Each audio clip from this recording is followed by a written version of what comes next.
1971-yilda bitta olim menga bitta qush beringlar yoki kaptar beringlar, men unga qimorni o'rgataman va uni qimorbozga aylantiraman dedi va buni uddasidan chiqdi.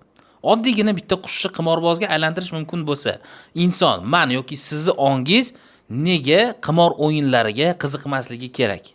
Har bitta qimorboz o'zi umuman olganda bu o'yinni oxiri nima bilan tugashini, bor yo'g'ini shunga yutqazish mumkinligini va shu bilan birgalikda qanaqa oqibatlarga olib borishini juda ham yaxshi biladi. Lekin baribir shu qimor o'yinlarini o'ynaveradi. Nega? Videoni oxirigacha ko'ring, chunki javob sizni hayratlantirishi yoki bo'lmasa o'zingiz haqingizda o'ylashga majbur qilishi ham mumkin. Ushbu olim 1971-yilda o'zining Skinnerning Utopiyasi nomli tadqiqotida shunday degan edi. Kaptarni tugma bosishga o'rgatish mumkin, lekin agar tugma har safar emas, balki tasodifiy vaqtlarda ovqat bersa, kaptar tugmani to'xtovsiz bosaverishga tushib qoladi.